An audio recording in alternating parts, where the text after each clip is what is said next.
Movie की starting में हम एक ओल्ड लेडी और 3 बच्चों को देखते हैं और वो तीनों बहुत उदास रहते हैं क्योंकि उनके मदर की किसी कारण से मृत्यु हो गई होती है।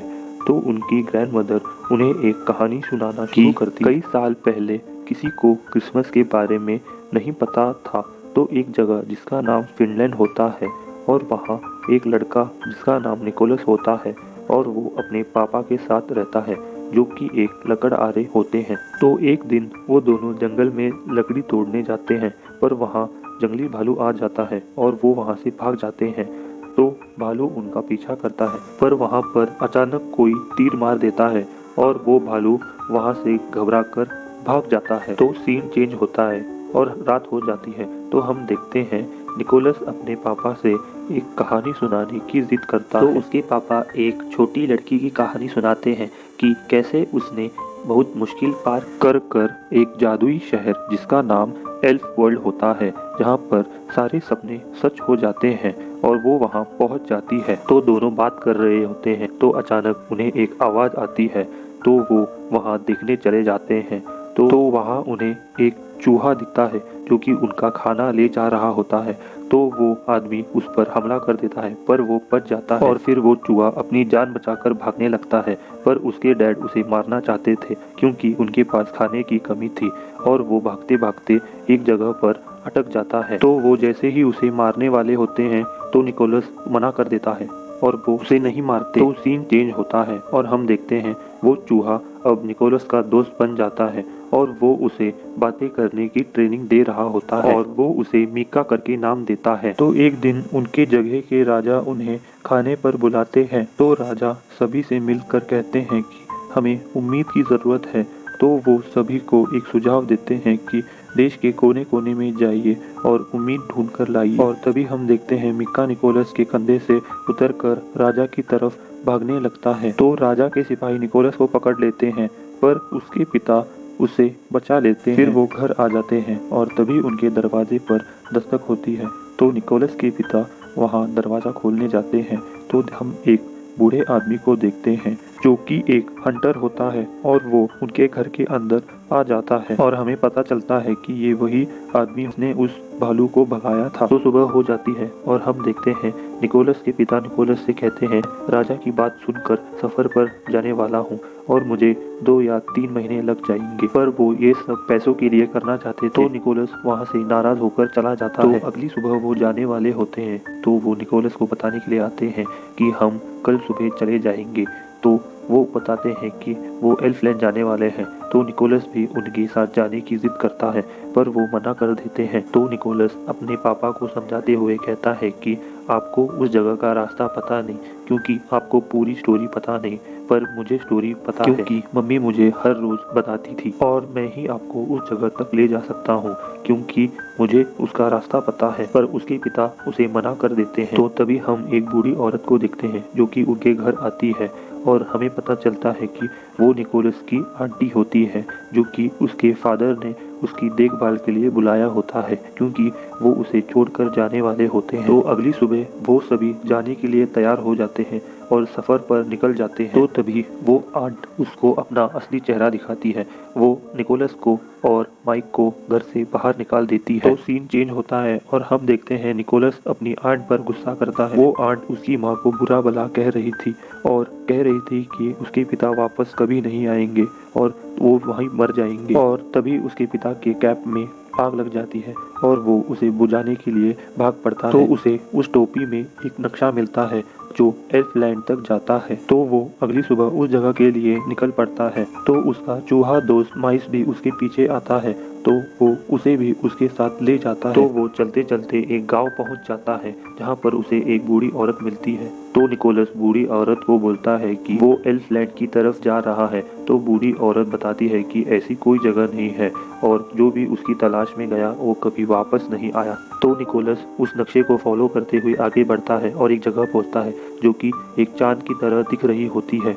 तो अपने सफर में आगे बढ़ते वक्त वो एक जगह रुक जाता है और आग जला लेता है। तो वो माइस की तरफ देखकर बोलता है, अगर जादू सच्चा है तो प्लीज मेरे से बात करो। तो माइस बात करना शुरू कर देता है। तो ये देखकर निकोलस हैरान हो जाता है। तो माइस निकोलस ने जो भी उसे बोलना सिखाया होता है वो एक एक करके बोलना शुरू करता है। अगली सुबह जब वो जा रहे होते हैं तो एक रेनडियर उनका पीछा करता है उन्हें मारने के लिए। तो वो बचते बचाते भागना शुरू करते हैं और भागते भागते निकोलस एक पेड़ पर चढ़ जाता है और पेड़ पर चढ़ते ही निकोलस दिखता है कि वो रेनडियर घायल होता है क्योंकि उस पर किसी ने तीर मारा होता है। तो वो नीचे उतरकर मदद करने की सोचता है और वो निकोलस पर हमला करने वाला होता है पर वो रुक जाता है। तो फिर निकोलस वो तीर उसकी कमर से निकाल देता है। तो फिर वो अपने सफर में आगे बढ़ना शुरू कर देते हैं। तो वो अपने सफर में बहुत आगे आ जाते हैं। तो हम देखते हैं कि वो रेनडियर उनका पीछा करते हुए निकोलस के पास आता है और उसे अपने ऊपर बैठने को बोलता है। तो निकोलस रेनडियर पर सवार होकर अपने सफर के लिए तेजी से आगे बढ़ता है। तो वो तीनों अपने सफर में बहुत आगे आते हैं। तो उन्हें पहाड़ पर दो आकृति दिखाई देती है जो कि दो मॉन्स्टर जैसे लगती है और वो उन्हें सोते हुए राक्षस का नाम देता है और वो नक्शा निकालता है और देखता है कि वो सही रास्ते जा रहा होता है। तो फिर वो चोटी चढ़ना शुरू कर देते हैं। तो तभी आगे बढ़ते वक्त उसे एक चाकू मिलता है जो कि उसके पापा का होता है। तो उसे देख वो बहुत निराश हो जाता है, उसकी हिम्मत टूट जाती है और फिर वो वही बेहोश हो जाता है। तो वो बर्फ में जमता जा रहा था। तो हम देखते हैं माइस उसे उठाने की कोशिश कर रहा होता है। तो तभी माइस देखता है दूर से कोई दो इंसान आ रहे होते हैं। तो हम देखते हैं एक बूढ़े इंसान और एक छोटी लड़की को जो कि कह रही होती है कि हम इसकी मदद नहीं करेंगे क्योंकि इन्होंने हमारी जगह को नष्ट कर दिया होता है।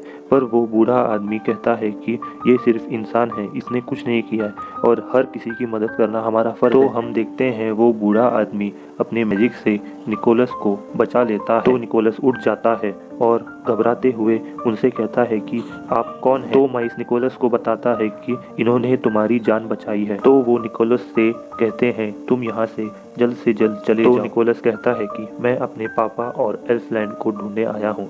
तो वो बूढ़ा आदमी कहता है कि एल्फलैंड को तुम अपने मन की आंखों से देख सकते हो। तो वो देखना शुरू करता है तो उसे एल्फलैंड दिखता है जहाँ पर एक बड़ा दरवाजा होता है और पूरा एल्फलैंड होता है। तो निकोलस वो सब देखकर चौंक जाता है और अंदर चलते जाता है। तो वहाँ एल्फलैंड के सिपाही आ जाते हैं और वो उन्हें देख चुप जाते हैं। तो वो उनसे बचते एक गुफा में चले जाते हैं। तो हम देखते हैं वो गुफा से होते हुए एक जगह जाते हैं जहाँ पर पार्टी चल रही होती है, जहाँ पर सभी लोग एक दूसरे को मैरी क्रिसमस बोलकर नाच गाना कर रहे होते हैं। तो निकोलस उन्हें देखकर हैरान हो जाता है। तो निकोलस उस बूढ़े आदमी से पूछता है कि ये क्रिसमस क्या होता है। तो बूढ़ा आदमी जवाब में बोलता है कि तुम्हें क्रिसमस नहीं पता। तो निकोलस बोलता है नहीं, पर मेरी माँ मुझे क्रिसमस नाम से बुलाती थी। तो वो बूढ़ा बताता है कि क्रिसमस एक फेस्टिवल है जहाँ पर सभी लोग एक दूसरे को बधाइयाँ देते हैं और अपनी खुशियाँ बांटते हैं। तो वही हम देखते हैं एक लेडी को जो कि चिल्लाते हुए कहती है कि सिपाही आ गए और वो अंदर आकर एक लेडी से पूछताछ करने लगते हैं। तो वो सब कुछ तोड़ना शुरू कर देते हैं और हम देखते हैं एक लेडी को जो कि मैजिक स्टिक लेकर अंदर आ रही होती है और अपने मैजिक का प्रदर्शन करते हुए सब कुछ तहस नहस कर रही होती है। तो वो निकोलस को पकड़ लेती है। तो सजा के तौर पर वो बूढ़े आदमी को पकड़कर टॉर्चर करना शुरू कर देती है। तो ये सब देख निकोलस बहुत डर जाता है। तो वो निकोलस से पूछती है कि तुम यहाँ क्यों आए। तो निकोलस बताता है कि वो अपने पापा को ढूंढने आया हुआ होता है। तो वो उस लेडी से पूछता है कि क्या वो यहाँ आए थे। तो वो ओल्ड लेडी गुस्से में जवाब देती है कि हाँ वो यहाँ पर आए थे। तो निकोलस उनसे पूछता है कि आपने उनके साथ क्या किया। तो ओल्ड लेडी बताती है कि हमने उन पर भरोसा किया पर उन्होंने हमारा भरोसा तोड़ दिया और बताती है कि कुछ साल पहले एक लेडी आई थी, उसने भी यही किया था। तो रानी निकोलस को बताती है कि उनका एक एल्फ जिसका नाम किम होता है, उसके पिता ने उसे अगवा कर लिया होता है। पर निकोलस बोलता है कि वो ऐसा कभी नहीं कर सकते। वो रानी निकोलस को डराते हुए कहती है कि ये सब तुम इंसानों की वजह से हुआ है।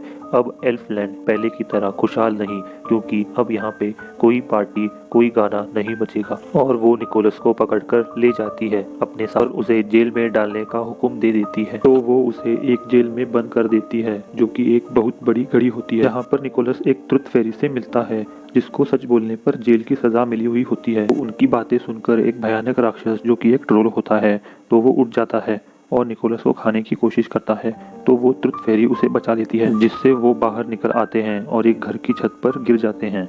तो तभी वहाँ सिपाही आ जाते हैं और वो उन्हें देखकर भागने लगते हैं। तो अगले सीन में हम देखते हैं निकोलस अपने पापा को ढूंढ लेता है और उन्हें लिटिल किड को वापस लौटाने को बोलता है, पर उनके साथी मना कर देते हैं और निकोलस को मारने की धमकी देते हैं, पर उसे और उसके रेनडियर को वहीं पर बांध देते हैं। तो शाम हो जाती है। फिर निकोलस के पिता उसे और लिटिल किड को और खुद भी वहां से भागने लगते हैं, पर वो लोग उन्हें देख लेते हैं और उनका पीछा करते हैं। पर निकोलस अपने रेनडियर पर हाथ रखता है तो वो उड़ने की कोशिश करता है, पर वो उड़ नहीं पाता, जिस पर उसके पिता रस्सी काट देते हैं और वो उड़ने लगता है, पर उसके पिता एक गहरी खाई में गिर जाते हैं।